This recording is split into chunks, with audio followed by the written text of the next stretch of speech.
Je nitwa Niyokwizigirwa Aime Divine, ndi umurundikazi,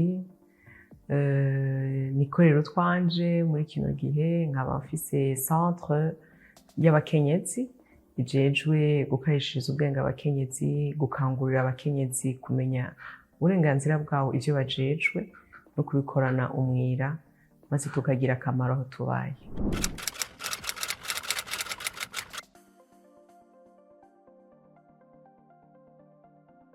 Icambere novuga nuko hariho ministere y'abakenyezi, aho turi abakenyezi bava mu madini atandukanye, ariko twese twemera Imana, twemera umwami wacu Yesu Kristo nk'umucunguzi wacu. Hama muri ico gikorwa naho turafise ukuntu tuyaga n'abakenyezi, tugashigikirana, tugahanurana, tugakomezanya, gutyo intumbero ni yayindi, gukora ico Imana yaduteguriye ko tuzoba no gukora kuva kera tutaranabaho. Rero ivyo ni ibintu bikunda kugwanywa, niyo mpamvu iyo tugiye hamwe umwe ashigikira uwundi biciye mu vyo amaze kubamwo, twishimikije ijambo ry'Imana buri munsi.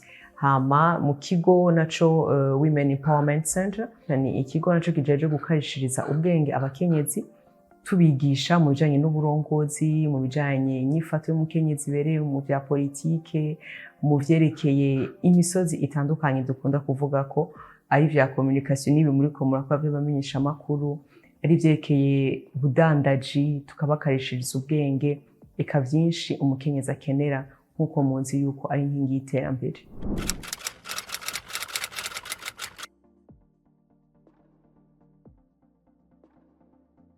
Mu kibano abakenyezi barakunda guhura cane cane, mundeke mvuge nko ku bagore bariko baragira ico bakora, mu kibano barakunda kutaronka ikibashigikira. Iyo uhagurutse bakaca bagusubiza hasi kugira ngo ntushoboye, bivanye n'umuco uko benshi bagitahura, bibaza yuko umukenyezi nuwo kuguma mu nzu, umukenyezi nuwo gukora tuyo dukorwa two mu nzu twonyene. Ariko nashaka kubabwira si two twonyene, turashoboye no gukora ibirenze ivyo, cane cane yuko iyo tugiye no mu mashuri twigana n'abahungu n'abapapa. Donc iyo turiko turiga nukuvuga tuba dufise aho dushobora kubitwara. Rero icambere kenshi umuco n'abagukikuje uko babitahura. Ikindi gikunda kubera intambamyi umukenyezi mu kutaronka canke no kutamenya n'ukuntu avuga nawe ico yifuza, kuko muri ico gihe iyo ashoboye gutanga neza ico yifuza, n'uwogira ico amufasha araja kumenya hahera. Mugabo muri iki gihe ico kikunze kuba intambamyi, ariko naco turiko turagikorako cane gose, kugira umugore adashoboye guhagurutswa gusa no mu kibano, ariko haba hariho n'abandi bagore no mu kibano bashobora kumwumviriza hama bakamufata ukuboko. Ikindi dukunze kubona nk'intambamyi n'ubushobozi buke mu bijanye n'ubutunzi, kuko burya urazi iyo turiko turakora ubudandazwa, iyo uriko uragerageza urakenera umutahe. Rero kuko utabufise aho ukura, atafise ico yikorako, benshi barafise izo ngabirano zo gushobora kuba abadandaza bakomeye, ariko ntibakunze kuronka ikibashigikira ngo baronke uwo mutahe nabo bashobore gukora. Ariko ivyo navyo nyene turiko turavyiga, ngira murabizi n'imigambi y'igihugu yuko bariko baragerageza gushigikira umukenyezi ngo ashobore kuronka uburyo nawe yiteza imbere muri iyo mitahe igenda itangwa, n'umukenyezi aronke umutahe ashobore guhaguruka asahirize mu rugo rwiwe.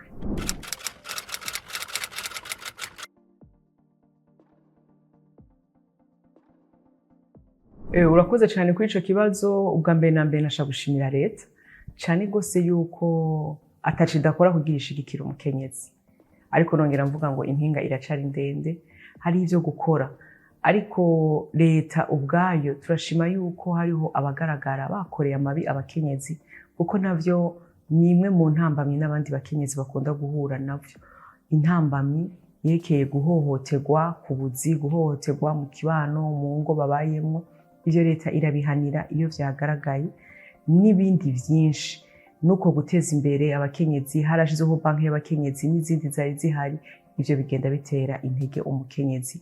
Ariko niyumvire yuko hariho amategeko usanga abakiremereye, nibaza yuko leta yogenda ikazirasubiramwo, igashigikira abakenyezi, akaraba imigwi itandukanye. Ikindi naco leta yokora no kubandanya umugambi wo gukarishiriza ubwenge abakenyezi.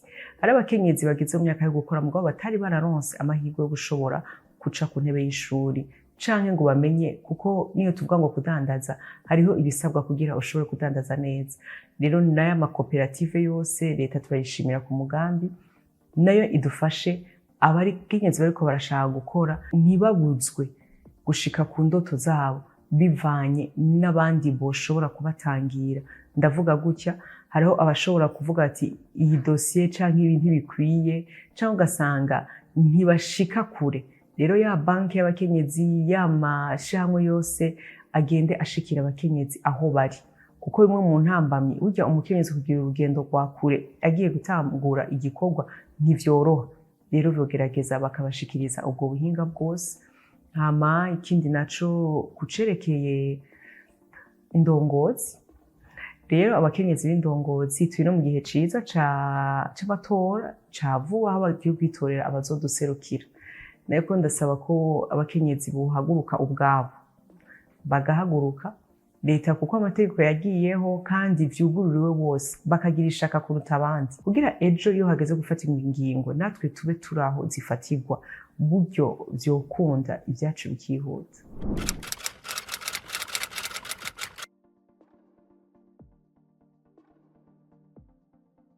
Nk'umukenyezi jewe uyu munsi mukuru hari ukuntu ndawumva nk'ikirori, kurya dukunda kubivuga ngo turasohoka dutambe, sindayumva muri iyo sense, ariko ndayumva mu buryo bwo kwikangura, tukiyumvira mbega ko uyu munsi wari waratanguye. Hari abakenyezi bari bagize imyigaragambyo bakavuga bati hari ibitagenda neza, ubu turashaka ko ibintu bihinduka. None ubu aho turi ibintu vyarahindutse ku buryo twogira iminsi mikuru ikomeye, canke koba karyo ko gusubira kwicara tukiyumvira tukaraba mbega agateka k'umukenyezi karubahirijwe, kuko ifoko hariho ni twebwe bantu bo kubikora, kugira ejo abana bacu bazobashobora gukurira mu bizoba bimaze kuvamo induru vyinshi. Rero jewe nk'umukenyezi uyu munsi mukuru ndawubona nk'akaryo kandi duhawe ko kwibukanya yuko turi abakenyezi, kandi je nimba muri kano kanya mwasanze nicaye meze neza ndiko ndakora ivy'iwanje, hariho abandi badafise ubwo buryo, batorohewe kubera iki? Apana kuko batabishaka, ariko kubwo ivyo ibibakikuje bibugarije. Rero numva yuko n'icemezo nifatiye ko buri munsi itariki igeze hari umugore twonezereza, hari umugore uwo munsi yozotwenga, kuko turabizi ko atari mu bihe vyoroshe, tukagerageza tukagira ikintu gituma kimunezereza. Rero umukenyezi wese nakanguke arabe mu kibano iwe, arabe aho amategeko ico gihugu kibivuga ko hatarubahirizwa, tubivuge, igihugu gitunganiriza abakenyezi buno bumve borohewe impande zose.